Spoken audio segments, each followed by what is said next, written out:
Let's talk about the systematic destruction of the US dollar by the Federal Reserve from the 1900s to the present date. Here, we will talk about 7 key points that I think are of interest. The US dollar, serving as the global reserve currency and holds a significant position in the world's economy. Its stability and reliability have bolstered international economic activity for decades. However, one could argue that the Federal Reserve, or the Fed as it has been called, has played an active role in the systematic destruction of the US dollar's value. This video will showcase and analyze how the Fed's policies and actions from the 1900s to the present date have resulted in the depreciation of the dollar, thus weakening not only the US economy but also the global economy as well. So let's get started. Number 1. The creation of the Federal Reserve System. The Federal Reserve System was created in 1913 as a response to the Panic of 1907. What was the Panic of 1907, you might ask? The Panic of 1907, also known as the 1907 Bankers' Panic or the Knickerbocker Crisis. It was a financial crisis that took place in the United States over a 3-week period starting in mid-October, when the New York Stock Exchange fell almost 50% from its peak the previous year. So you can see how scary that can be for a country's financial sector to drop by 50%. So the Fed was born, and its primary function was to stabilize the banking system and serve as a lender of last resort for banks in financial difficulty. The Federal Reserve Act granted significant powers to the central bank, among them, the ability to control the money supply and regulate interest rates. In theory, these powers would enhance economic stability, yet, in practice, their misuse would play a pivotal role in the depreciation of the US dollar. Number 2.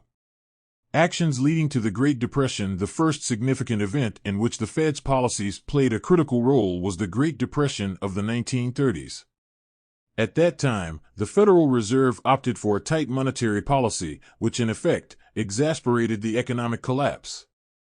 They allowed the money supply to decrease, contributing to deflation and leading to a further contraction in economic activity. Consequently, the value of the US dollar appreciated as other currencies weakened, creating an environment of fiscal instability. Number 3.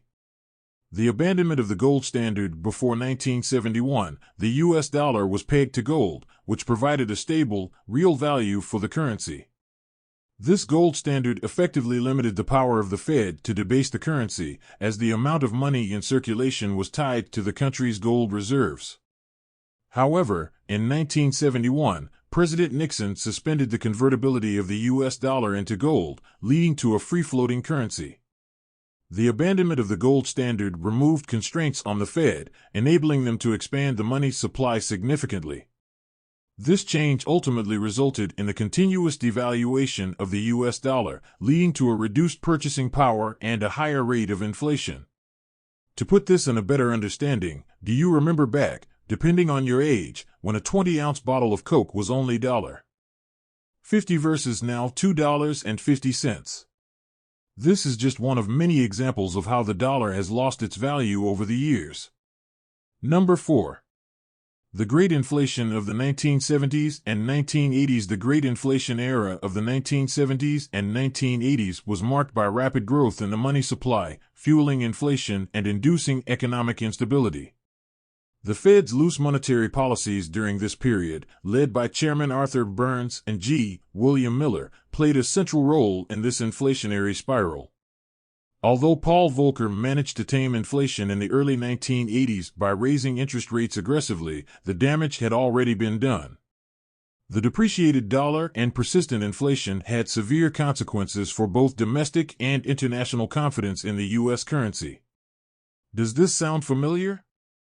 It should. We are now seeing the past repeat itself. The Fed has been rapidly raising the interest rates over the past few months in order to combat inflation and stagnation. Number 5. The Alan Greenspan era. Alan Greenspan led the Federal Reserve from 1987 to 2006, further contributing to the erosion of the US dollar's value.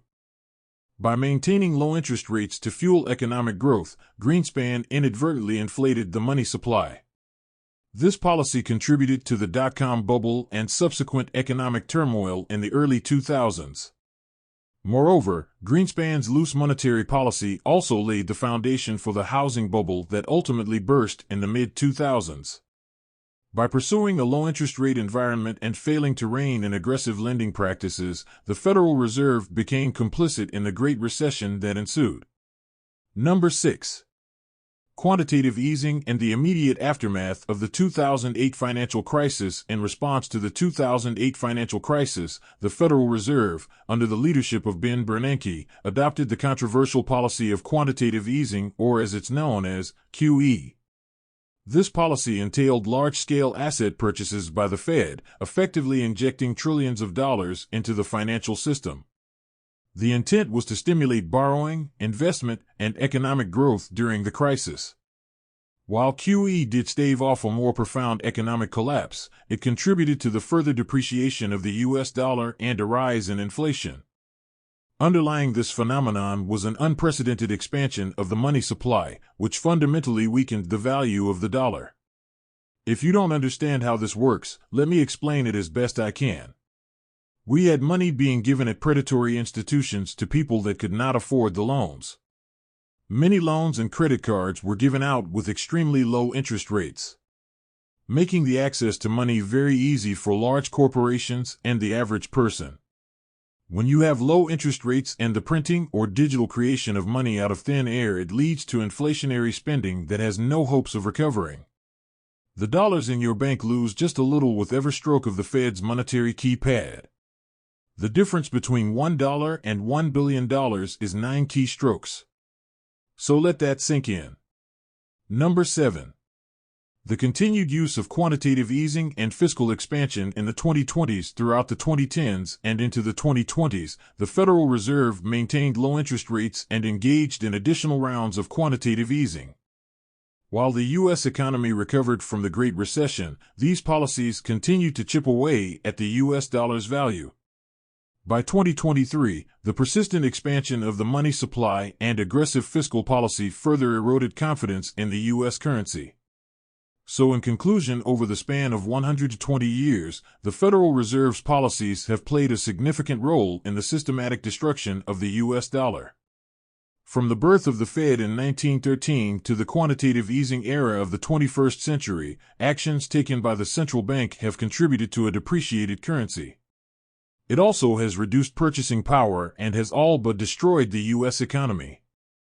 Ultimately, these policies have had profound global implications, as the U.S. dollar remains the cornerstone of global economic stability for now. The future is not known, and we do not know if the dollar will be dethroned by the next global economic cycle. So it is widely accepted to stack precious